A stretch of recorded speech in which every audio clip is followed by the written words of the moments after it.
going to chat about all things Google Chrome and how to best use it to support you in your work. If you don't already have Google Chrome downloaded, be sure to start there. You can visit google.com/Chrome from any web browser that you currently have on your laptop and download Chrome here. It should automatically recognize which type of device you are on, whether it's a Windows, PC, or a Mac. Once you download Chrome, you are either going to run the application so that it installs on a Windows device, or you're going to download the file, open it, and drag it into your applications folder if you are using a Mac. Our second step, once we have Chrome downloaded, is to sign into our Chrome profile. So up here in the top right corner, you will see, if you are not signed in at all, you will see a gray little person. Here, because I signed out to show you, it just says that I am paused. But you're going to click on that little gray person up here, and you're going to click Sign In. This is where you are going to type in your APS Google account email, and then you will enter your password. When asked, you want to make sure that you select Link Data and turn on Sync. This is going to allow all of your devices to be able to talk to each other when you use Chrome. All of your extensions and bookmarks and settings will be the same across any device that you sign into your Chrome profile on. If you are going to use your APS Chrome profile on a computer that is not your work computer, or if you would like to add your personal Chrome profile to your work computer, we recommend doing that by adding another profile. As you can see here, I have multiple Chrome profiles. That means that I can sign into different Google accounts from the same Chrome browser, and they will look very different. If you can do that by clicking Add, and then you're going to sign in with whatever Google account you would like to. And when I do switch those accounts, you'll see that they look very different. Next step would be to take a look at your Chrome menu overview.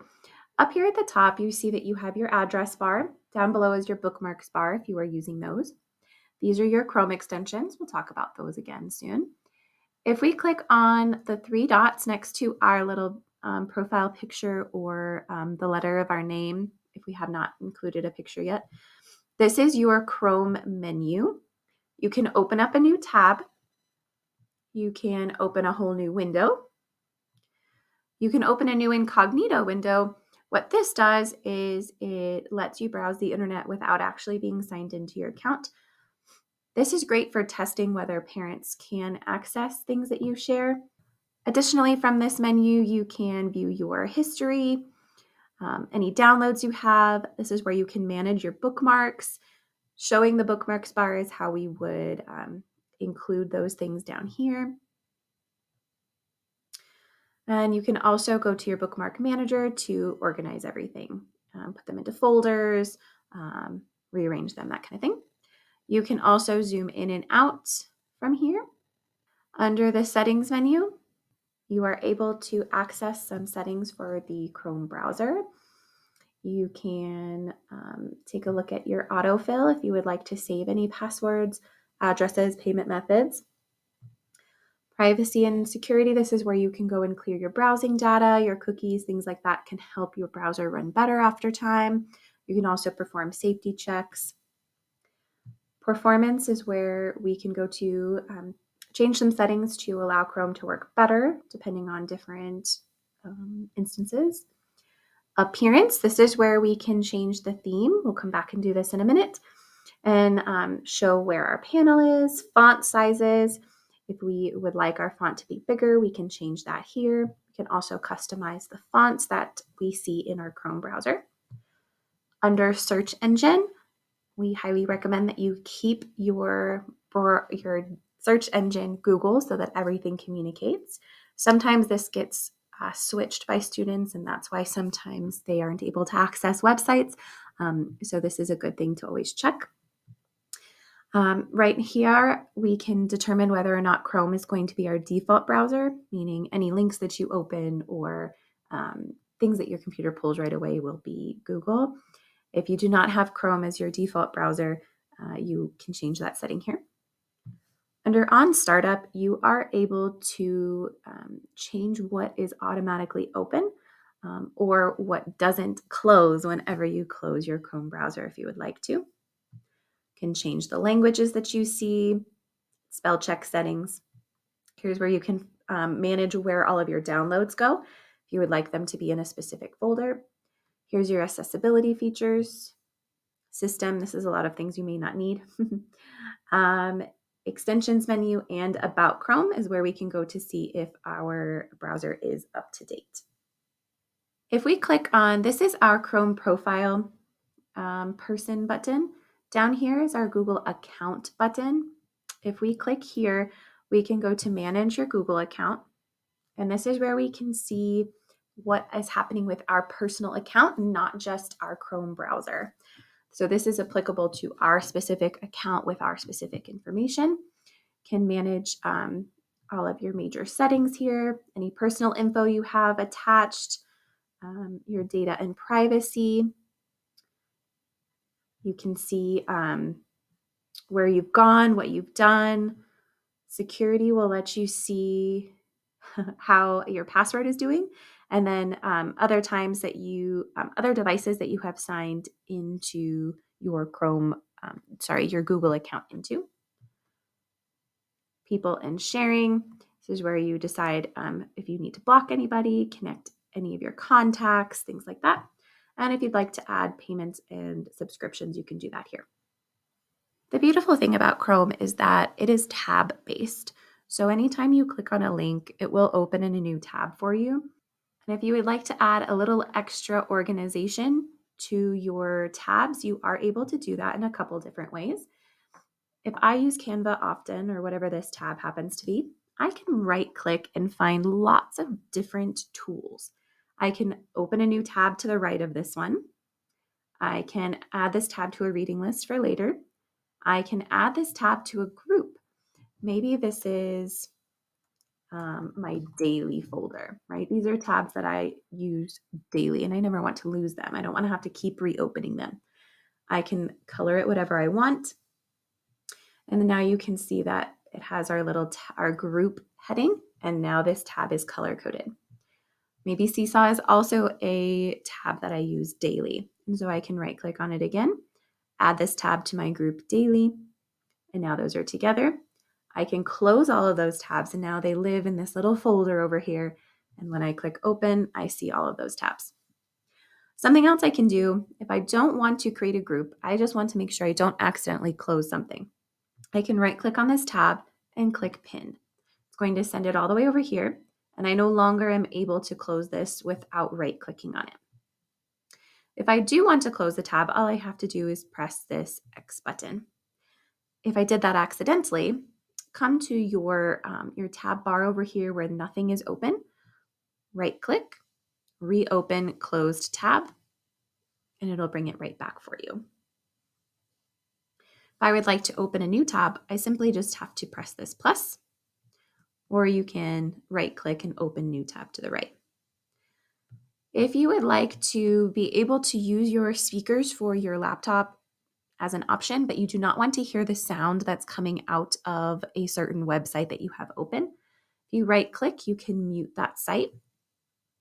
That's going to mute any sound that's coming from that specific website, but it still lets you use your speakers and have that option available to you. To unmute it, you simply do the same steps. Another really great tab feature is duplicate. If you would like to have more than one of the same tab open, you can do that pretty quickly. Right click and duplicate. Another really fun thing about Google Chrome is that it does run little mini apps. They are called extensions. Some extensions are already pushed out to you from APS, like the ClassLink extension, CoWriter, GoGuardian, Snap and Read, and WordBank. Some of these you see have a blue push pin next to them. That simply means that they are pinned to my extension bar up here. If I I click on that pin and turn it white, it will remove it from my extension menu up here. If I would like to have it added, I simply click that pin again, make it blue, and it will appear. If I click Manage Extensions, this will take me to all of the extensions I have available to me that are already downloaded. I can remove any that I no longer use. You'll see that some are sort of grayed out. That's because those are the ones that are pushed out from our district. If I would like to browse more extensions, I can click on our 3 lines over here and open the Chrome Web Store. If I would like to add extensions to my Chrome browser, I can simply search for them over here.